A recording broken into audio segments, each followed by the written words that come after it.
হরে কৃষ্ণ, রাধে রাধে। তো আমরা একজন মাতাজির বাড়ি যাব। তো হঠাৎ যাব, কারণ তো দেখতে থাকো কেন গেলাম। হরে কৃষ্ণ, রাধে রাধে। আমার সকল বৈষ্ণব ভক্তবৃন্দের চরণে কোটি কোটি প্রণাম। তো তোমরা সবাই কেমন আছো? আশা করি ভালো আছো। আমিও ভগবান এবং গুরুদেবের কৃপায় এবং তোমাদের আশীর্বাদে আমিও খুব ভালো আছি। তো এই যে বিকাল বিকাল বেরিয়ে পড়লাম ননীশন আমার গোপসোনাদের এবং রাই কিশোরীদের নিয়ে, গিরিশোনাদেরকে নিয়ে। তো কেন গেলাম? তো এর কারণ হচ্ছে একটা লীলা আছে ভালো। তো তোমরা অবশ্যই ভিডিওটি দেখবে, আশা করি ভালো লাগবে তোমাদের সকলকে। তো আমরা এই যে বেরিয়ে পড়লাম ননীশোনার বাড়িতে। ননীশোনা হচ্ছে গোপসোনাদের বন্ধু। তো সেই মাতাজির বাড়িরই ননীশোনা। তো আগের ভিডিওতেও বলেছিলাম ননীশোনা এসেছিলাম আমার বাড়িতে। তো আপনারা হয়তো দেখেছিলেন। তো এই যে দেখো আমাদের বাড়িরই টোটো। তো সবাই মিলে গেলাম। তো আমার বাড়ির সকলে মিলেই গেলাম। তো বলতে বলতে চলেই এলাম তো মাতাজির বাড়িতে। তো মাতাজি তো খুব খুশি। তো এই লীলা হচ্ছে। তো ননীশোনার তো লীলা ছিল এটা, কারণ আমাদের প্রোগ্রাম ছিল অন্য জায়গায় যাওয়ার। তো সেখানে ক্যান্সেল হয়ে গেল, কারণ আমি মাতাজিকে ফোন করেছিলাম, অন্য একজন মাতাজিকে যেখানে যাওয়ার কথা ছিল। তো সেখানে যাওয়া হলো না, কারণ ফোন করেছিলাম, ফোনটা তুলেনি। তার তো সেখানে রাস্তা ঠিকঠাক জানি না, তার জন্য বললাম ঠিক আছে তাহলে এদিকে যাবো চলো। তো এটা হচ্ছে আমাদের পরিকল্পনা না, কারণ গোপসোনাদের পরিকল্পনা, ননীশোনাদের।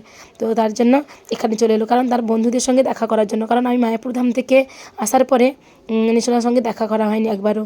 ডেকেছিলেন মাতাজি, কিন্তু আসা হয়নি। তো মাতাজির বাড়িতেও নতুন বাড়ি হচ্ছে, মন্দির হচ্ছে। তো সেই জন্য আমাদেরও ডেকেছিলেন আগে দেখার জন্য কেমনভাবে মন্দিরটা করবে। তো তার জন্য আসা হয়নি। তো এইভাবে চলে এলাম ননীশোনার ইচ্ছায়। তো এবারে মাতাজি দেখো কত মানে আনন্দ, গোপসোনাকে পেয়ে, রাইকিশোরীকে পেয়ে, আর আমাদের ছোট্ট গিরিশোনাকে পেয়ে। তো সবাইকে আদর করিয়ে দিয়ে সবাইকে বসিয়ে দিয়েছে। দেখো কত সুন্দরভাবে তারা খুশি, কারণ এটাতে তো গোপসোনাদের লীলা ছিল না। তো আমরা চাইলেও কোনো কিছু জায়গায় যেতে পারি না গোপসোনাদের ইচ্ছা ছাড়া। তো ভগবানের ইচ্ছা ছাড়া একটা গাছের পাতাও নড়ে না। তা আমরা কোন কাজ করতে পারি? তো এটা সবই ছিল এই ননীশোনাদের লীলা ছিল। তো না হলে আমরা অন্য জায়গায় পরিকল্পনা থাকার সত্ত্বেও কেন এইদিকে চলে এলাম? আচ্ছা, বেরিয়ে পড়েছিলাম, মাতাজিও বেরিয়ে পড়েছিলেন ওই দিকে যাবে বলে পরিক্রমাতে। মাতাজিও শাড়ি খুলে দিয়ে আবার রান্নার কাজে লেগে পড়লো মাতাজি। আমরা আসবো বলে বানাতে চলে গেল ভোগ রান্নার জন্য। আমার ননীশোনা আসবে, আমার গোপসোনা আসবে বলে। এই যে দেখো কত সুন্দরভাবে বসে গেছে। তো এখানে ঠিকঠাকভাবে ভালো করে আলেখ্য সাজানো হয়নি, কারণ মাটির বাড়িতে ওনারা আছে মাতাজি, তার জন্যই সাজানো হয়নি। নতুন বাড়িতে চলে গেলে ঠিকঠাকভাবে আলেখ্য সাজানো হবে। এই যে মাতাজি দুধ এই যে বসিয়েছে, এদিকে পরমান্ন, এদিকে আলুর দম হবে। তো চলো আমরা নতুন মন্দিরটা কেমন হচ্ছে দেখে আসি, চলো ছাদের উপরটায়। মাতাজির বাড়ি নতুন হচ্ছে এখানে, যে সেটা তাদের মাটির বাড়ি, এটা হচ্ছে নতুন বাড়ি হচ্ছে। এখানে মন্দির আছে, এইদিকে মন্দির আছে। তো দেখো মাতাজির বাড়িতে এখানে তাদের গোপসোনা ননীশোনারা চলে আসবে। ননীশোনা এই যে আলোটা নেই ঠিকঠাক, তাই দেখাতে পাচ্ছি না।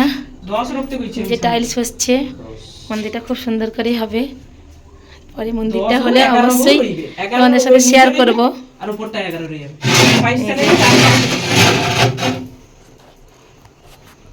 তো মাতাজির ইচ্ছে আছে যে আমাদের বাড়ির মতনই মন্দির বানানোর।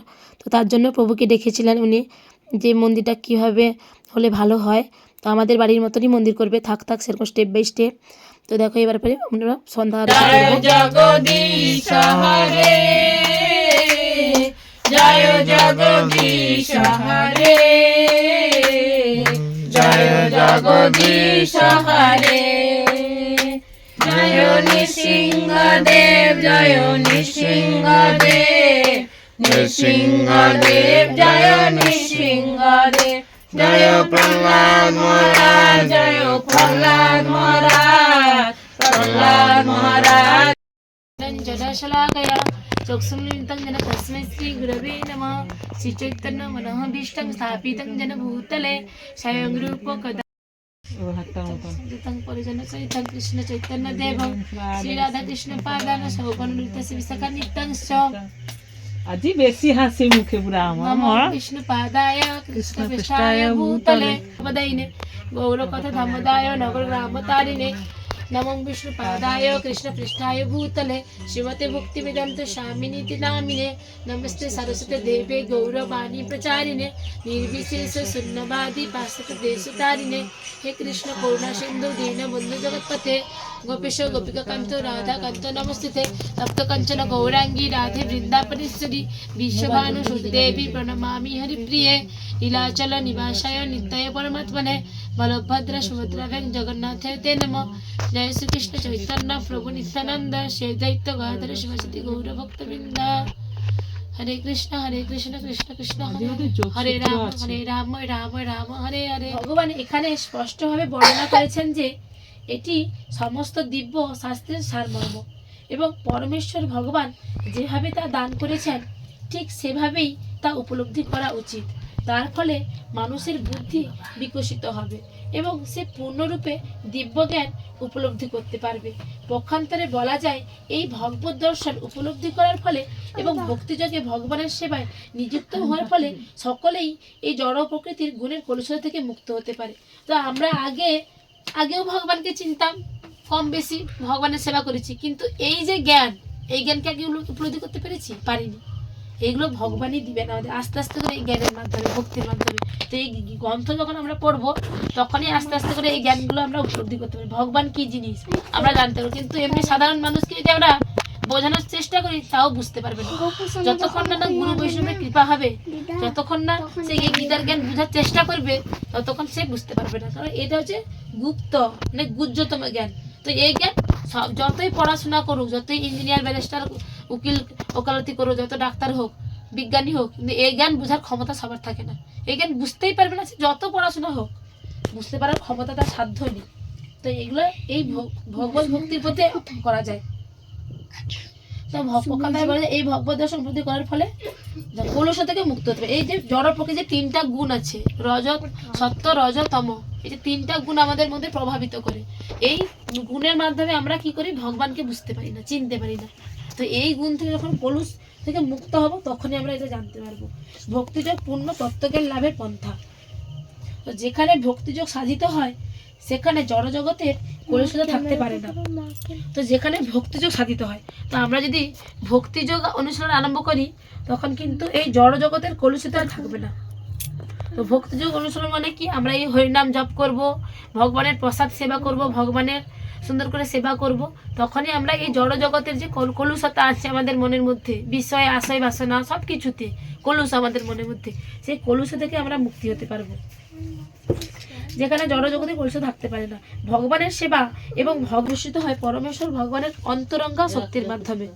ভগবানকে বলা হয় সূর্যের মতো এবং অজ্ঞানত হচ্ছে অন্ধকার।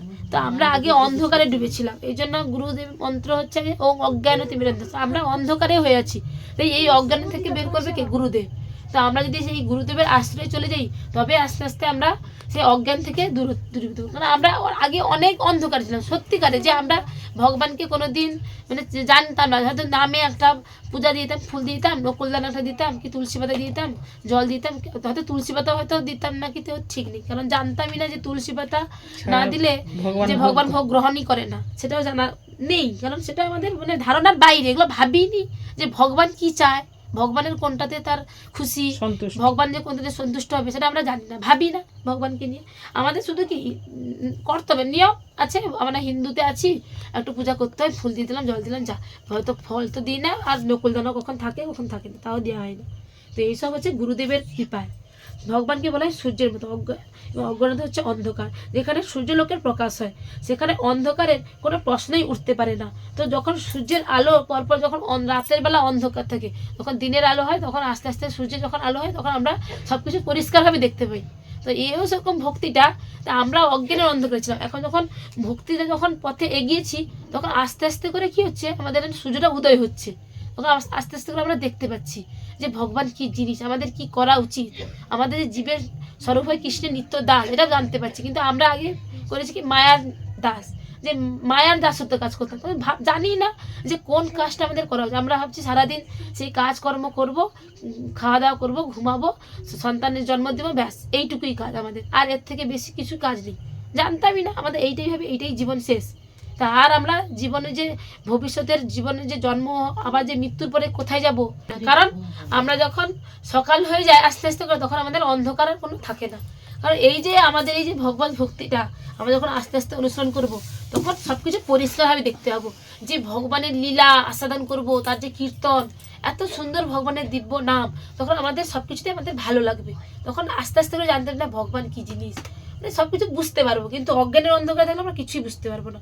তাই সদ্গুরুর উপযুক্ত তত্ত্বাবধানে যখন ভক্তিযোগের অনুসরণ করা হয় তখন অজ্ঞতার কোনো প্রশ্নই থাকে না। তো এই যে সদ্গুরুর উপযুক্ত তত্ত্বাবধানে আমরা যদি সদ্গুরুর তত্ত্বাবধানে থাকি, যেমন আমাদের করতে বলবে এই এই কাজগুলো করো, এই এই ভগবানের সেবা করো, এরকম নিয়মভাবে চলো, তবে আমরা সব কিছু জানতে পারবো। তো তখন অজ্ঞানতা থেকে আস্তে আস্তে করে আমরা সঠিকভাবে কাজ করব।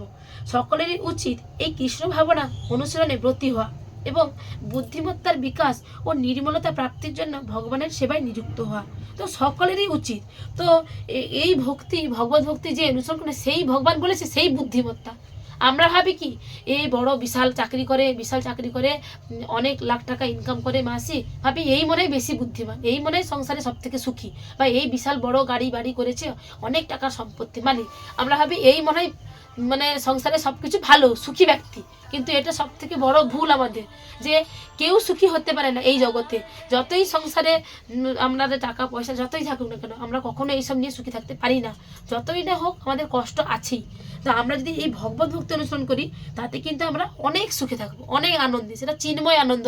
যে আনন্দ সেটা যে ভগবত ভক্তিতে আছে সেই ছাড়া অন্য কেউ ব্যক্তি বুঝতে পারবে না, সেই ক্ষমতা তার নেই।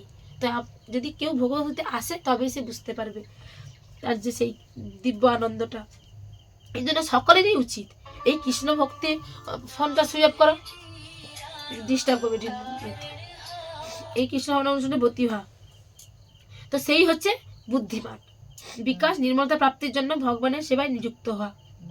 যতক্ষণ পর্যন্ত না কেউ কৃষ্ণ তত্ত্ব জ্ঞান লাভ করছে এবং ভক্তিযোগে ভগবানের সেবায় নিয়োজিত হচ্ছে, সাধারণ মানুষের বিচারে সে যতই বুদ্ধিমান হোক না কেন সে যথার্থ বুদ্ধিমান নয়। এই যে বললাম আগে, যে যতই সাধারণ কাছে বুদ্ধিমান হল, যতই বিশাল কাজ করুন না কেন, কিন্তু প্রকৃত বুদ্ধিমান নয়।